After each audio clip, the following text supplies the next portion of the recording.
Olá, meus amigos, estamos de volta com a leitura do livro Os Exilados da Capela, escrito por Edgar Armand. E nós estamos ainda no primeiro ciclo que ele está falando, e o título desse capítulo, que é o 5, é As Encarnações da Segunda Raça. Então nós já passamos pela primeira, estamos na segunda raça. Quando cessou o trabalho de integração de espíritos animalizados nesses corpos fluídicos e terminaram sua evolução, aliás, muito rápida nessa raça padrão, o planeta se encontrava nos fins de seu terceiro período geológico e já oferecia condições de vida favoráveis para seres humanos encarnados. Já de há muito, seus elementos materiais estavam estabilizados e o cenário foi julgado apto a receber o rei da criação. Iniciou-se então essa encarnação nos homens primitivos, formadores da segunda raça-mãe, que a tradição esotérica também registrou com as seguintes características. E aí ele abre o aspas, né? Espíritos habitando formas mais conscientes, já possuidores, eu tô me enrolando para falar essa palavra, já possuidores de mais lucidez e personalidade, fecha aspas. Porém, ainda não fisicamente humanos. Iniciou-se com estes espíritos um estágio de adaptação na crosta planetária, tendo como teatro o grande continente da Lemúria. Esta segunda raça deve ser considerada como pré-adâmica. Estava-se nos albores do período quaternário. Os homens dessa segunda raça, em quase nada, se distinguiam dos seus antecessores símios. Eram grotescos, animalizados, inteiramente peludos, enormes cabeças pendentes para frente, braços longos que quase tocavam os joelhos, ferozes, de andar trôpego e vacilante, em cujo olhar inexpressivo e esquivo predominavam a desconfiança e o medo. Alimentavam-se de frutos e raízes, viviam isolados, escondidos nas matas e nas rochas, fugindo uns dos outros, vendo nas feras que os rodeavam por toda parte seres semelhantes a eles mesmos e procriando-se instintivamente, sem preocupação de estabelecerem entre si laços de afeto ou de intimidade permanente. Quem olhasse então o mundo não diria que ele já era habitado por seres humanos. Essa segunda raça evoluiu por muitos milênios, dando tempo a que se procedesse a necessária adaptação ao meio ambiente, até que, por fim, como desabrochar lento e custoso da inteligência, surgiu entre seus componentes o desejo de vida comum que, nessa primeira etapa evolutiva, era visceralmente brutal e violento. Os ímpetos do sexo nasceram de forma terrivelmente bárbara, e os homens saíam furtivamente de seus antros escuros para se apoderarem pela força de companheiras inconscientes e indefesas, com as quais geravam filhos, que se criavam por si mesmos ao redor do núcleo familiar como feras. No decorrer do tempo, entretanto, essa proliferação desordenada e o agrupamento forçado de seres do mesmo sangue obrigaram os homens a procurar habitações mais amplas e cômodas, que encontraram em grutas e cavernas naturais, nas bases das colinas ou nas anfratuosidades das montanhas. Sua inteligência ainda não bastava para a idealização de construções mais apropriadas, E assim surgiram os trogloditas da Idade da Pedra, em cujos olhos, porém, já a esse tempo, luziam os primeiros fulgores do entendimento, e cujos corações, já de alguma forma, se abrandavam ao calor dos primeiros sentimentos humanos. Eis como eles foram vistos pelo espírito de João, o evangelista, em comunicação dada na Espanha, nos fins do século passado.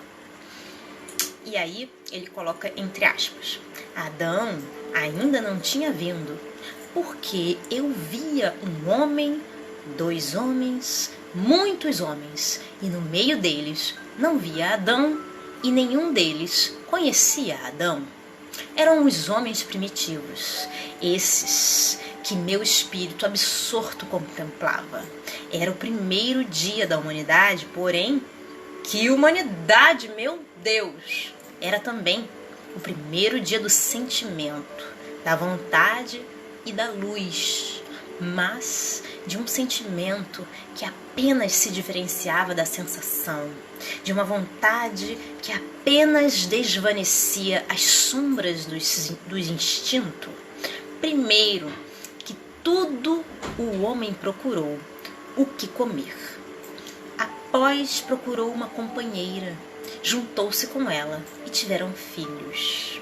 Meu espírito não via o homem no paraíso, via muito menos que o homem, coisa pouco mais que um animal superior. Seus olhos não refletiam a luz da inteligência, sua fronte desaparecia sob o cabelo áspero e rijo da cabeça, sua boca, desmesuradamente aberta, prolongava-se para diante. Suas mãos pareciam com os pés e frequentemente tinham o emprego destes.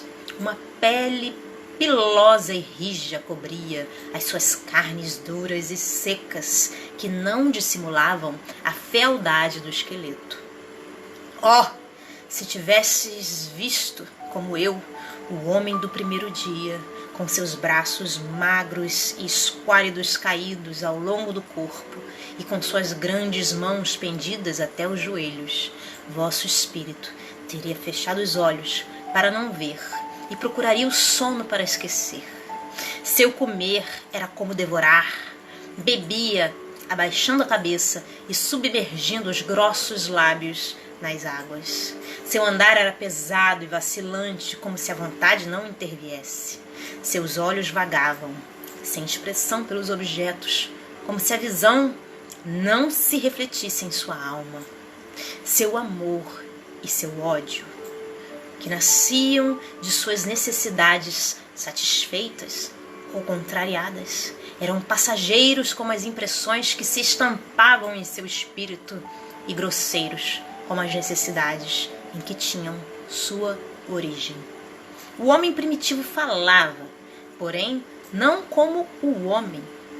Alguns sons guturais acompanhados de gestos, os precisos para responder às suas necessidades mais urgentes.